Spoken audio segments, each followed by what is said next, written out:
성경에 나타나는 말씀들 가운데 난해한 장, 이해하기 어려운 그런 장들 중에 하나가 지금 에스겔 10장에 나타나는 그런 장입니다. 요한계시록에도 난해한 장들이 있지만 이 지금 에스겔 10장에 나타난 말씀은 그룹들에 대한 모습에 대해서 이야기를 하고 있죠. 이 그룹의 모습을 이야기하고 있는데 지금 그룹의 모습을 에스겔 선지자가 보고 있는 그 모습을 지금 이야기를 하고 있는데 사실은 그게 무엇인지 뚜렷하게 우리가 이해할 수 있는 그런 모습은 아닙니다. 이 그룹의 모습은 에스겔 선지자만 본 게 아니라 이 그룹의 모습은 사실은 요한계시록에 나오는 요한도 보았었던 그런 모습이고 뿐만 아니라 이사야 선지자도 보았었던 모습이고 그들도 다 같이 보았는데 똑같은 이야기를 하고 있는 건 아니고 기본적으로는 그룹, 케투빔 이렇게 이야기하는 이 그룹이라고 하는 것이 하나님의 형상을 가지고 있는 하나님의 존재가 그곳에 있다라고 하는 것을 상징하는 그런 상징이죠. 그런데 이게 그냥 단순하게 상징 정도가 아니라 실제라는 거죠. 10장 1절 말씀 보면 내가 보니 그룹들 머리 위 궁창의 남보석 같은 것이 나타나는데 그 위에 보호자의 형상이 있는 것 같더라. 이 말씀을 보니까 그 위에 보호자가 있다. 이렇게 보호자를 딱 본 게 아니고 에스겔 선지자는 보호자의 형상이 있는 것 같다. 느낌이죠. 분명히 저 위에 하나님의 보호자가 있는 것 같다. 이렇게 느끼는 거예요. 그런데 그 하나님의 영광이 내려와서 어디에 머물게 되느냐면 성전에 머물렀다. 지금 그 얘기를 하고 있는 거죠. 성전에 머물렀다는 것을 어떻게 알고 있느냐? 그것은 그룹들이 성전에 왔다는 거예요. 그룹들이.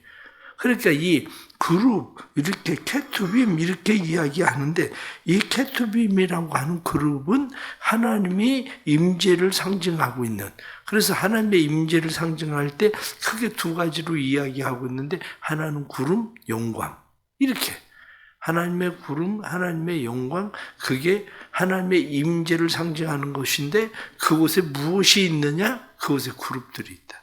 이렇게 얘기하죠. 이 그룹이라고 이야기할 때에 선지자들이 봤었던 그 환상의 모습들은 같습니다.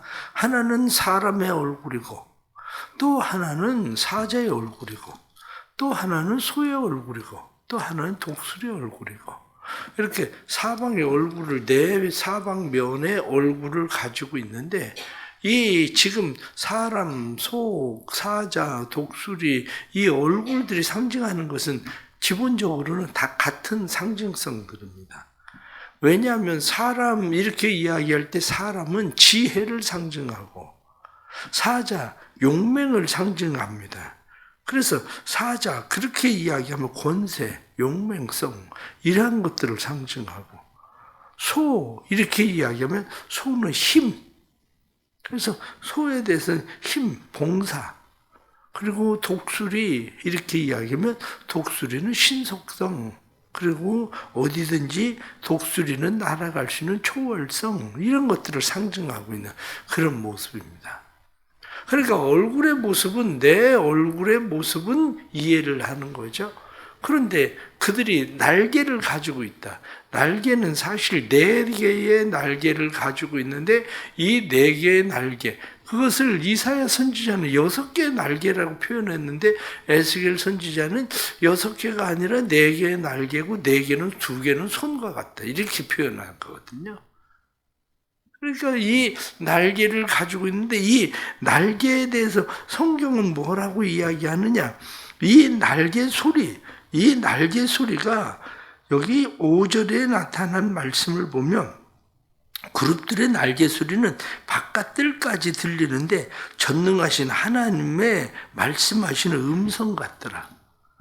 이것을 어떤 면으로 다른 사람들은 그냥 쉽게 현대적으로 설명하기를 이 날개가 마치 헬리콥터 날개가 이렇게 4개가 있는데 헬리콥터 날개가 휙 돌면 바바바바박, 그리고 헬리콥터 날개가 들리면 막 밖에까지 저 멀리까지 날개가 소리가 들리는 것처럼 이 그룹들의 날개가 움직임 4개의 날개가 있는데 이 날개가 날갯짓을 하면 성전 밖에까지 들리는데 하나님의 음성같이 들렸다. 이렇게 표현을 하고 있는 거죠.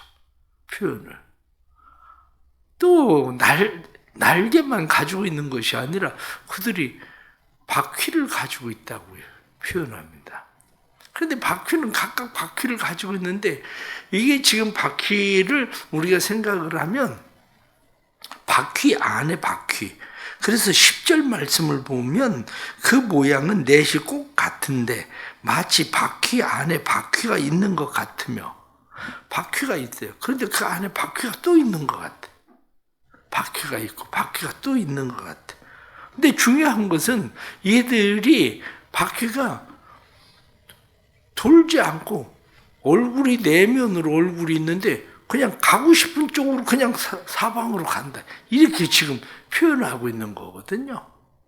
그리고 날개가 쳐서 올라가면 바퀴는 밑에 있는 게 아니라 같이 따라서 올라가는. 그래서 어떤 사람은 이것을 설명하기를 마치 우리가 부르도잖아. 탱크 같은 거 이렇게 체인 바퀴 있잖아요. 그런데 그게 뭐 위에서 도는 게 아니라 밑에서 그냥 두르륵 돌고 씩 가고 저쪽으로 가고 마치 요즘 보면 그 탱크나 뭐 이런 것처럼 그렇게 가는 자기 가고 싶은 이미 방향으로 그냥 몸은 돌리지 않고 그냥 간다. 얼굴은 돌리지 않고 얼굴 있는 방향으로 가고 싶은 쪽으로 그냥 간다. 이렇게 표현하는 사람도 있어요. 근데 뭔지는 잘 모르겠지만 아무튼 바퀴 안에 바퀴가 있는 것 같은데 돌리지 않고도 그냥 얼굴을 향하고 있는 곳으로 그게 간다. 이렇게 말하고 있는 거죠.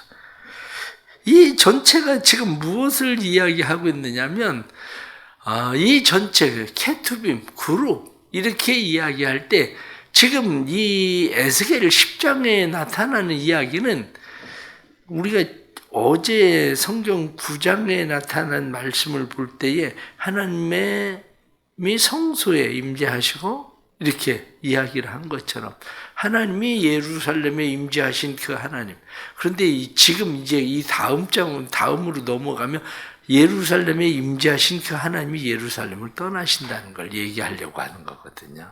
지금 하나님이 그곳에 임재하셔서 그곳을 지키고 보호하시던 그 하나님께의 영광이 그곳에 머물러 있었는데 그 영광이 떠나려고 한다. 지금 이 얘기하려고 하고 있는 겁니다. 이 얘기.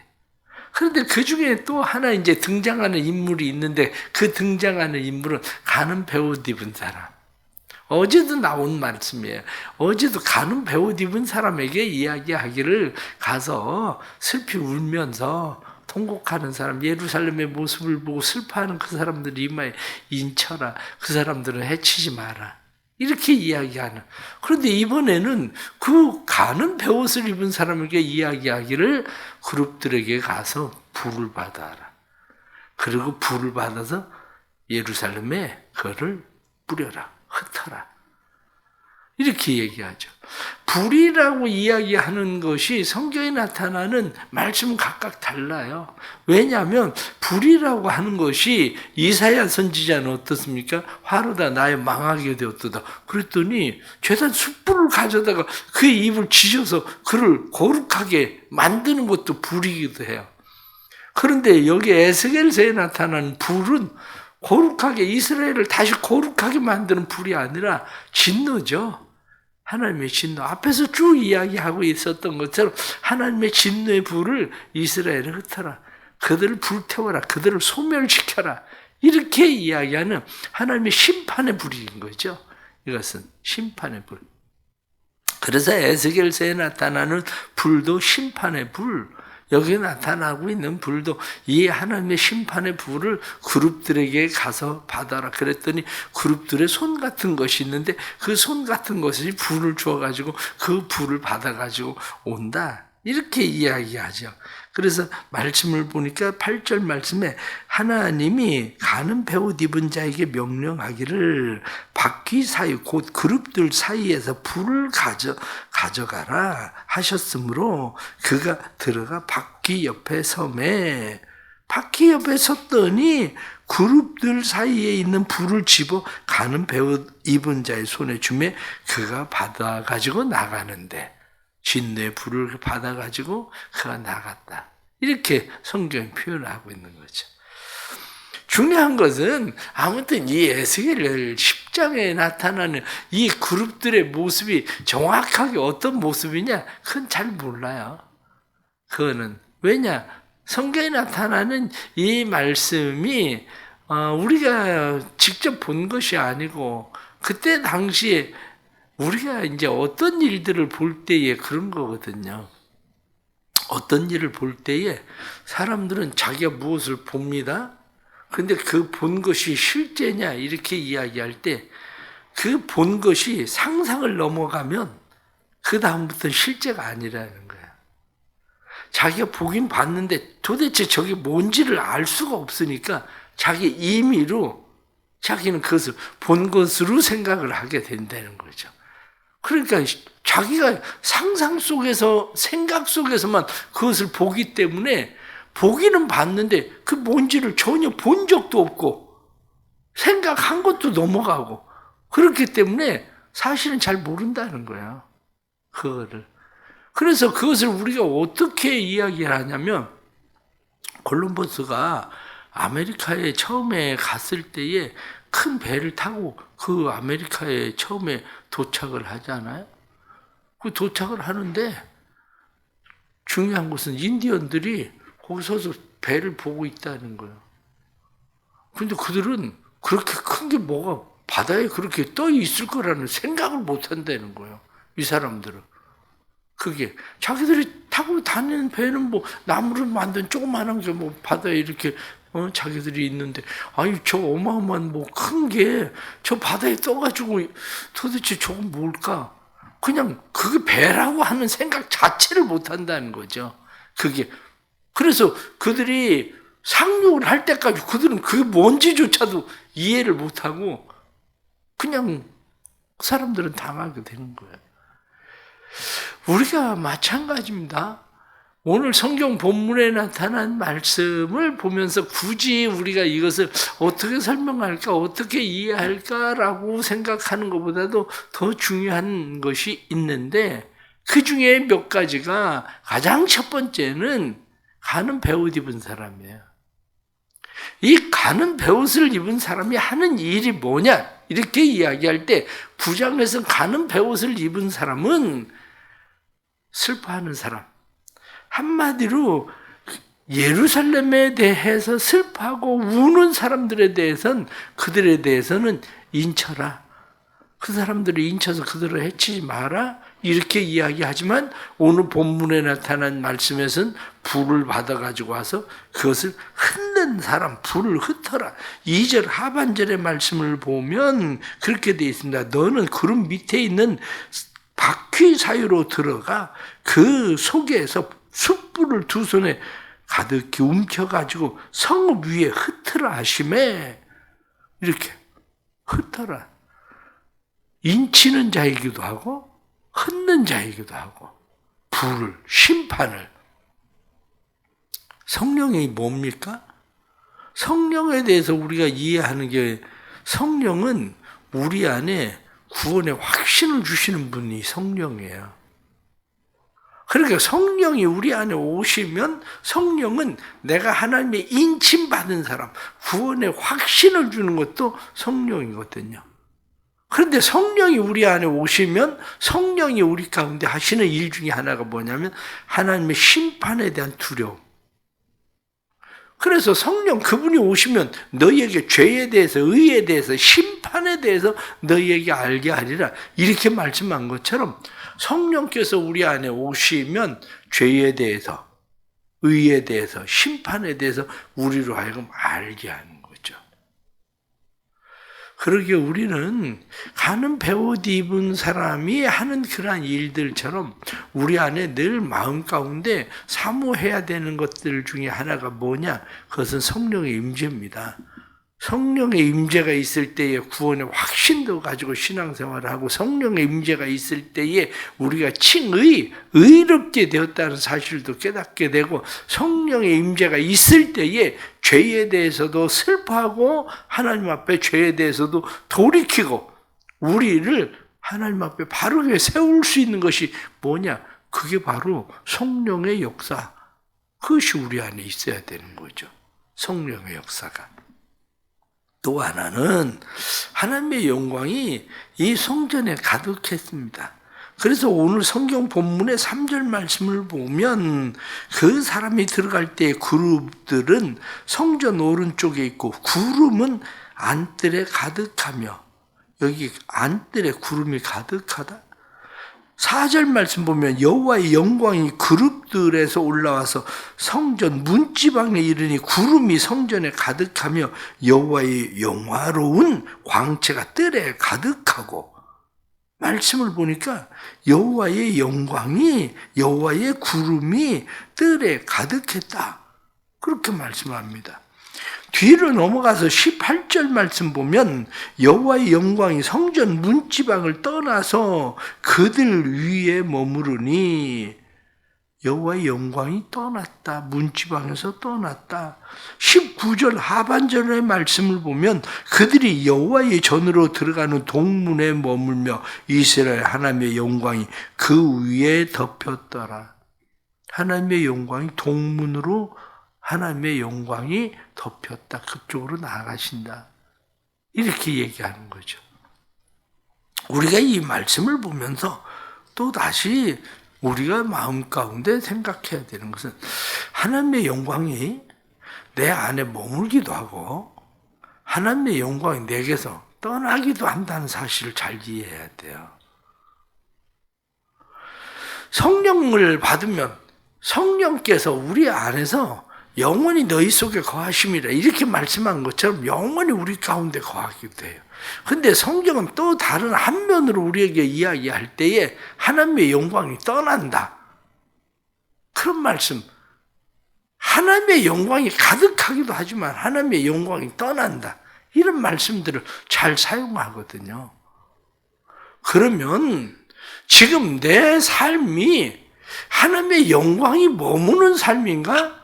아니면 하나님의 영광이 떠나는 삶인가? 하나님의 임재가 가득한 삶인가? 아니면 하나님의 임재가 내게서 떠나는 삶인가? 바로 이 문제라고요. 그런데 하나님이 언제 머무시고 언제 떠납니까? 그것은 성경은 간단하게 이야기를 합니다. 하나님은 죄와 화합할 수 없다는 거예요. 하나님은 죄와 같이 있고 싶어 하지 않으신다는 거예요. 내가 죄된 삶에 머물러 있으면 죄된 삶에 하나님의 영광은 떠나요. 내가 죄를 짓고 하나님 앞에 살고 있으면 내가 반복되는 죄, 습관적인 죄, 끊어야 될 죄를 끊지 않고 내가 있으면 내게서 하나님의 영광은 떠난다고. 지금 에스겔 선지자가 보고 있는 환상을 다른 사람들은 보고 있습니까? 아무도 그걸 보고 있지 않아요. 에스겔 선지자만 그것이 하나님의 그룹들이 보이고 하나님의 영광이 머무는 게 보이고 하나님의 영광이 떠나는 것이 에스겔 선지자의 눈에는 보이지만 다른 사람들은 아무도 그걸 보고 있는 사람이 없어요. 우리가 그것을 기본적으로 알 수 있는 것이 이스라엘의 첫 번째 왕이었었던 사울을 보십시오. 사울에게 하나님의 신이 임해요. 그래서 사람들은 이야기하기를 사울도 선지자 중에 하나냐? 이렇게 이야기할 정도로 사울에게 하나님의 신이 임해. 그런데 그가 마음 가운데 교만이 들어가기 시작을 하고 그러면서 하나님을 배제하기 시작할 때 하나님은 뭐라고 얘기하냐면 난 너를 버렸다, 이렇게 얘기하거든요. 하나님 너를 버렸다, 이렇게 버렸다고 상징하는 그 상징성을 어떻게 표현하냐면 사무엘이 죽는 날까지 사울을 보지 아니하였더라, 이렇게 말한단 말이에요. 사람들이 사울에게 하나님 머무는지 떠났는지 다른 사람들은 그걸 어떻게 알겠어요? 아무도 모르지. 그냥 여전히 이스라엘 왕이지. 그런데 하나님은 난 널 버렸다. 그 버린 것의 상징을 사무엘이 다시는 사울을 보지 않았다. 이렇게 죽는 날까지 보지 않아 버리거든요. 그게 무슨 얘기냐? 하나님은 그걸 보지 않았다는 거예요. 하나님이. 우리의 삶도 마찬가지입니다. 우리의 삶도 우리가 하나님 앞에 범죄하고 살아갈 때에 죄가 지속성으로 우리 안에 가득히 계속 반복되어지고 또 반복되어지고 그럴 때에 다른 사람이 보면 뭐 큰 교회 목사이기도 하고 아니면 뭐 교회 훌륭한 장로이기도 하고 다른 사람이 볼 때는 저렇게 열심히 일하는데 이렇게 보여질 수 있을지는 몰라도 진짜 하나님의 영광을 보는 사람의 눈에는 하나님의 영광이 전혀 보이지 않는 거죠. 하나님이 이미 떠나버린 거죠. 그거를. 그러면 다른 사람들은 보면 그걸 모르는데 가장 중요한 것은 내가 그걸 모르면 어떻게 할 거요? 내가 그걸 모르면 자기 스스로 내가 하나님의 영광이 내게 지금 머무르고 있는지 하나님의 영광이 내게서 떠나는지 그것을 내가 모르면 그걸 어떻게 할 거냐고. 그거를. 그렇기 때문에 우리가 성령에 민감해야 되는 이유가 바로 거기에 있는 겁니다. 성령에 민감하지 않으면 똑같은 신앙생활은 반복돼요. 주일날 와서 예배드리고 주일날 와서 봉사하고 주일날 와서 찬양을 부르고 우리가 하는 일은 똑같이 저 사람 정말 열심히야. 저 사람 헌신적이야. 아무리 열심히 있고 헌신적이어도 우리의 눈에 보이지 않지만 하나님의 영광이 이미 떠나버린 사람도 있고 하나님의 영광이 머무르는 사람도 있고 그런 거죠. 그렇다면 우리가 해야 되는 것은 하나님의 영광이 떠나는 게 아니라 하나님의 영광이 머무는 곳을 만드는 거죠. 교회도 마찬가지예요. 성소에서 하나님의 영광이 떠나서 동쪽으로 하나님이 나가버리시는 그런 것이 아니라 하나님의 영광이 머무는 영광이 가득했다. 구름이 가득했다. 성경이 말씀하고 있는 것처럼 구름은 안뜰에 가득하고 이렇게 말씀한 것처럼 그 하나님의 영광이 머무는 교회, 하나님의 영광이 머무는 성전된 내가 되어야 된다. 그것을 우리에게 알게 하시는 그런 말씀이죠. 그러게 그룹의 형상들이 지금 어떤 거냐 이것을 우리가 뭐 정확하게 알고 못 알고 그거보다도 더 중요한 것은 하나님의 임재가 내 안에 있는가. 가는 배옷 입은 사람이 내게 와서 나를 인칠 것인지 아니면 내게 심판의 불을 흩을 것인지 그게 중요한 거죠. 그게. 주시는 이런 말씀들을 우리가 생각하면서 우리의 삶에 하나님의 영광이 머무는 그런 삶의 역사가 있길 바랍니다. 이스라엘에 하나님의 영광이 덮였고 성경은 그렇게 말씀합니다. 그런데 그 영광이 얼마 있지 않으면 떠날 거예요. 그래서 19절 하반절 말씀에 동문에 머물고 이스라엘 하나님의 영광이 그 위에 덮였더라. 하나님의 영광이 그곳에 머물러 있지만 얼마 가지 않아서 그 영광은 떠나버린 하나님의 심판의 불이 그곳에 흩어지는 뿌려지는 그러한 때가 온다. 이렇게 말씀하는 거죠. 우리 자신을 잘 살펴서 하나님이 인치시는 자, 하나님의 영광이 머무는 자로 살아갈 수 있게 되기를 바랍니다. 기도하겠습니다. 하나님 아버지, 저희들을 불쌍히 여겨 주옵소서. 저희들을 긍휼히 여겨 주옵소서. 성령 그분이 오시면 죄에 대해서 의에 대해서 심판에 대해서 알게 하리라. 성경은 우리에게 말씀하셨는데 성령님 우리 안에 오셔서 우리로 하여금 죄에 대해서 의에 대해서 심판에 대해서 분명히 알고 깨닫게 해주시고 죄와 의와 심판에 대해서 우리가 알고 깨달을 뿐만 아니라 하나님의 영광이 머무는 삶을 살아갈 수 있도록 주님 도와주옵소서. 성령님이 우리에게 오시면 우리를 인치셔서 다른 것들이 해치지 못하도록 손대지 못하도록 하라 하고 말씀하신 것처럼 우리를 보호하시고 책임지시는데 뿐만 아니라 우리가 죄 가운데 있으면 그분은 도리어 오셔서 심판에 불러 우리를 심판하실 텐데 주님 저희들이 하나님 앞에 바로 서게 해 주옵소서. 그래서 우리의 습관적인 죄, 우리의 악의 죄가 우리의 삶에서 떠나고 교회에서 떠나고 그래서 온전히 하나님의 영광이 머무는 거룩한 성전 되게 하여 주옵소서. 하나님의 영광이 가득한 삶을 살게 해주셔서 하나님의 영광의 삶, 하나님의 영광을 위한 삶을 살아갈 수 있도록 도와주옵소서. 부활주의를 지나고 주의 백성들이 주의 전에 더 사모하는 마음으로 부활의 생명을 아는 사람들로 주님 앞에 가까이 나아가게 해 주옵소서. 그저 해마다 지나는 부활일절이 아니라 부활절이 지나면 모든 것이 다시 처음부터 시작하는 새 피조물로의 삶을 시작하게 하시는 하나님의 은혜가 시작되는 것인데 부활의 생명이 우리 안에 들어와서 주님과 함께 다시 새롭게 시작하는 봄에 마치 모든 것들이 새로운 새싹들을 움트고 꽃이 피고 열매가 맺혀지기 시작하는 것처럼 우리의 삶에도 성령의 새로움이 우리를 새롭게 강하게 우리를 온전하게 하시는 주님의 역사로 나타날 수 있도록 하나님 아버지 함께해 주옵소서. 자비하신 하나님께서 사랑하는 교회 안에 모든 일들 믿음으로 행하게 해주시고 믿음으로 행하는 성도들마다 하나님의 영광이 머무는 삶이 될 수 있도록 도와주시고 혹시 하나님의 영광이 떠난 삶이 있거든 그들의 삶 속에 다시 하나님의 영광을 회복해 하시는 주의 역사 나타나도록 도와주옵소서. 교회가 해야 되는 모든 일들 가운데 함께 하시고 교회 가운데 늘 성령의 기름 부심이 충만한 교회, 기도의 불이 꺼지지 않는 교회, 그래서 교회가 기도하는 일이 응답되는 교회 될 수 있도록 축복해 주옵소서. 새벽에 주님 앞에 드려지는 1000번째 예물과 작정헌금 주님께서 기억하시고 이들의 삶 속에 하나님의 영광이 머무는 삶이 되도록 축복해 주옵소서. 예수님의 이름 받들어 기도드리옵나이다. 아멘.